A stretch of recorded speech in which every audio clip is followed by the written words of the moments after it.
Hey everyone, this is John from the Rock and Roll Hall of Fame. Welcome to episode 2 of Guest Sets, our online series where we talk with some musicians about the music and the artists that shaped their lives and their career. And today, I'm honored to be joined by Philly-born, Nashville-based singer, songwriter, instrumentalist, Devon Gilfillian. Devon, thanks for being here today, man. Thanks for having me. I appreciate it. Thanks for the shout out. So Devon has put together a sick playlist. It's available on Spotify, so you can follow the Rock Hall on Spotify, look for our Guest Sets series. It's, I think, 13 tracks that have really influenced you as an artist, your sound and your style. So we'll talk about those songs. But first, I want to talk maybe about you and about your career and your upbringing. Yeah. So maybe talk about the beginning, the beginning of your story. Totally. I guess I've been singing most of my life. I started singing probably, I guess, like 5 or 6 years old, and my dad's a wedding singer and has been a musician, played percussion growing up and sang his whole life. So he definitely immersed me in music. So since I could remember being in a choir or a chorus, when I was growing up in school, that I was singing. And then, on and on, I really fell in love with hip hop when I was a younger lad, and got into like Chris and Pharrell and Clips and all this. Like, I was really obsessed with the production aspect of music until I was 14 and I started playing guitar. Is when I really like a whole new musical world opened up to me, and I heard Jimi Hendrix for the first time, and my brain just exploded. So yeah. I've heard you say once, like, I wanted to be Hendrix, I wanted to be Zeppelin, I wanted to be Otis. Oh yeah, I try and channel.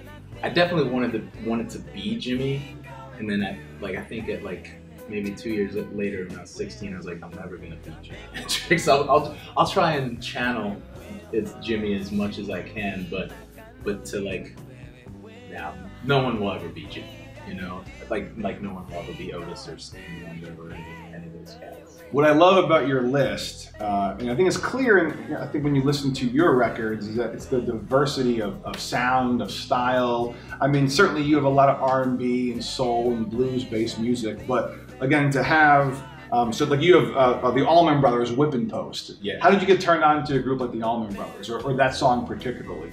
Well, actually, so when I first started playing guitar, I would go up into my dad's music room, and he had a bunch of records, and I just learned the pentatonic blues scale, and I was just like, I was fishing around on my guitar, trying to find the keys to songs to like solo along with them, and I actually pulled out Fillmore East and threw that onto the player, and that's how I kind of stumbled upon Whipping Post. Is that song on that record? Yeah. It's like that 27-minute version or whatever. I believe it was that record. But anyway, went through that on, and that's how I first heard the Allman Brothers, and I was just like kind of soloing along with it, trying to mimic and find licks and stuff like that. And there's that great opening bass line of Whipping Post kind of built, yeah. When I hear your song Traveling Blues, I think even like the opening riff, I hear a lot of Whipping Post. That build up there. Absolutely. It's all like synced into my DNA. Yeah. In fact, Traveling Blues is a great song of yours because the beginning I feel Whipping Post, I feel Allman Brothers, but the end I hear Hendrix. I hear like the multi-layering effect and all the different effects you're using. Totally, completely, and I think that's what like Hendrix did to me is the colors that he was painting with his guitar, with his sounds. That was what I fell in love with when it came to music, and I wanted to whatever guitar that I heard on any of the songs that I was making. It kind of, it can start off like with, maybe like a cleaner kind of distorted sound or whatever, but I kind of love it. I love it when it just swings off into this crazy universe. And the song you chose was All Along the Watchtower. His great interpretation of the Dylan song And you mentioned all these different sounds. Even like there's 3 guitar solos on that track, and there's one straight solo, there's one with the wah wah. Yeah, yeah. And I like every time I hear that song, once it gets to that like final like like this weird like funky riff that I tried forever to like figure out when I was a kid, and I get chills like just listening to the guitar solo every time. It's weird. I don't understand it yet, but we were talking before we went on camera about Stevie Wonder and about maybe his influence in your life and your career. Talk about Stevie as an artist and kind of what you see in him. So my dad was always a huge Stevie Wonder fan, and he always had records around the house. And I would wake up, and like I said, he was a wedding singer, so he, of course, like at every wedding we had a bunch of Stevie Wonder playing. Right. So he would constantly be learning Stevie Wonder songs, and so I like kind of through him, he would pass down records like we were talking about, Visions and Music on My Mind. And I specifically remember putting having Music on My Mind, a CD, and like as a kid listening to it on the Walkman and listening to Superwoman over and over again. I don't know why I was so obsessed with this track. And I was just really, it introduced me to a more jazz, like influenced rhythm and blues sound. I kind of really dug into.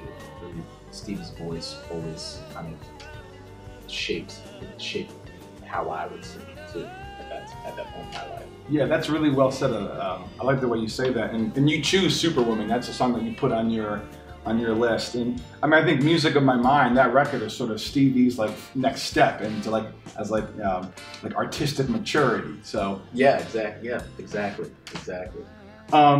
Up next on your list, you have some great Philly soul with the Delphonics and Didn't I Blow My Mind? Sorry, Didn't I Blow Your Mind this time? Yeah. Talk about Philly soul, or maybe like the sweet harmonies there of the Delphonics. I didn't really discover the Delphonics till like college actually, which is interesting, and I didn't even really know what like the Philly soul sound was yet until I was like, oh yeah, I've heard of the Delphonics. They're amazing, and to me what stands out is that just the production is so huge. It's like it's this giant orchestra. You hear the song and you just hear like French horn and like sitar in the background. It's like how do they afford all this stuff? Like I don't.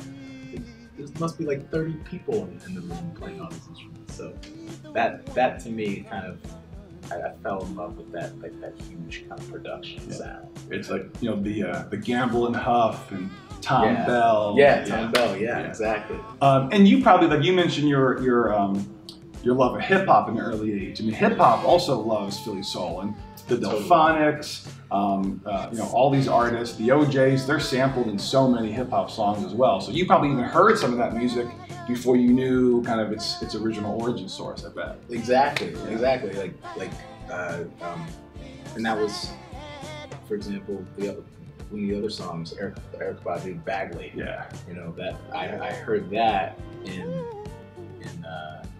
Explosive. The Chronic. Yeah. Explosive. Yeah. And I was like, oh man. And then someone hit me to Erykah Badu and to like Bag Lady, and I was like, oh, he like sampled this from Bag Lady and put it in Explosive. It's like, it's so funny how full circle hip hop and soul is. You mentioned Erykah Badu, and I love that record. And Bag Lady is so good. So I'm looking at your list. You got songs from the 60s, early mid 70s, and then you stop in 74 until you get to Erykah Badu. So that I think also speaks to the era from which you're pulling your influences from. But why did Erykah Badu, of all the music, of all the neo soul music, what was it about that track that I think that made your list? Honestly, it was mostly the fact that like I heard that lick, that and I was like, whoa, wait, hold up, where's that from? And someone was like, yeah, man, that like this is like Mama's Gun. Yeah. And like that's where that came from. So Yeah, I haven't. I just recently kind of started delving into like a neo soul, more like '90s and forward soul music. Like now Daniel Caesar's and cat that I'm really digging. So good. But yeah, so that's kind of weird. And that was, I think that also was the same year. Mama's Gun comes out, I think like when D'Angelo's Voodoo comes out. So that was a big year. Yeah. It was a good year for neo soul. We mentioned earlier about like Led Zeppelin, Otis Redding, as other Rock and Roll Hall of Fame inductees who were big influences on you. Talk about Led Zeppelin. You have "Immigrant Song" from Led Zeppelin 3. Yeah. Hard driving song, hard rock. It's just such a great like opening track to a record, and that's like when I fell in love with Zeppelin like right after I fell in love with Hendrix, because I listened to Jimi Hendrix and I was like, all right, like, is there any other stuff around here that's like that? And all my like stoner friends in high school were like, yeah man, listen to Zeppelin, like listen to this guy Jimmy Page. And so I got hip to Zeppelin and just really like ate everything up that they made, and that track to me is just like, I want to create a track that like you put a record on, it's just like boom, boom, boom, boom, boom, boom, it just hits you. In fact, when I hear your new track, Troublemaker, which everyone's got to cop, Troublemaker, it's awesome, brand new. That staccato riff, I hear a little bit of Immigrant Song at the beginning of your new track. So totally, whether that was intentional or not, you can hear it. Yeah. I mean, I don't think I like in my head was like, all right, Immigrant Song, we gotta do like this. But it just like it's in my blood now. I think what's really cool, because obviously, I mean, you're pulling from a lot of 60s and 70s influences. It can be easy to be sort of pigeonholed as a retro artist, but when I hear your music and you watch your performance, it doesn't feel like that at all. Is that something that you're thinking about kind of consciously as well, or how do you maybe kind of sidestep that categorization? I think, that's definitely a huge thing that I've thought about for sure. I don't want to just be a throwback, have like someone listen to this record and be like, oh, this sounds like it was made in the '70s. And to me, what breaks the pattern of '70s, or like this is from the '70s or '80s, is like throwing in sounds and colors that are from like now. Using some kind of like synth, that like a Moog synth from 2005 or something, and kind of like picking and choosing colors from different eras to throw in, mix them into the film. That's it. I think I heard you once say that like you're a classic artist, but like for a modern age, which I think is a nice way to kind of say it. It's not a retro artist, but and it really, you pull it off. You pull it off really. It's really authentic. I hope I'm a classic. Yeah. I try and be a classic artist. We'll talk about a few more songs before, because actually Devon's playing the Rock and Roll Hall of Fame coming up, part of our Rock Hall Live Summer Concert Series, powered by our great friends at PNC. So we're looking forward to that show here in about half an hour. So I want to make sure they get up to your show. Maybe let's talk a little bit about Etta James, because somebody who's R&B and soul, but there's a lot of blues there. And I think blues is really important for you, and kind of the heartbreak in music. Can you talk about Etta James? And the song you chose was "All I Could Do Was Cry." Yeah, that song I like you were saying, just like that pain. You can hear Etta James emoting that, like, seeing her man getting married to some whoever, and just like feeling the pain inside of her heart and giving that out during the song. And that, to me, when I was in college actually, when I kind of fell upon Etta James and was looking for songs to like acoustic sets and bars and stuff. I listened to more female vocalists than male vocalists a lot, and Etta James. When I hear your song "Shortcut," which is another great song about like heartbreak, I hear some of that kind of that blues and the despair coming out for sure. That for sure. "Shortcut" is a combination of that pain, that emotion of pain coming from Etta, from the Staple Singers, for example. For sure. Yeah, and you have some staples on your list too. I think you had Swing Down Chariot. Yeah, yeah. Swing Down Chariot that's just like a classic gospel tune. Yeah. The Staple Singers, Mavis, who, I mean, she started getting on the radio when she was 12 or 13 or 14 and sounded like a 50-year-old woman. Her voice is absolutely a huge influence on the way I sing as well. Devon, it's an awesome list, and we didn't even hit everything else. I mean, there's Isaac Hayes on the list. You got Otis Redding, Al Green, Bill Withers. So follow our guest sets Devon Gilfillian playlist on Spotify. Check out Devon, the new song Troublemaker. The debut EP from a couple years back is so good. Thank you. There's big things for you. Thanks for being here tonight. We can't wait for the great concert. Everyone check out rockhall.com for the complete live music schedule. And we're going to do more of these guest sets coming up over the coming months. So thanks everybody. And Devon, thanks so much, man. Thank you, John. Appreciate it. Appreciate you, man.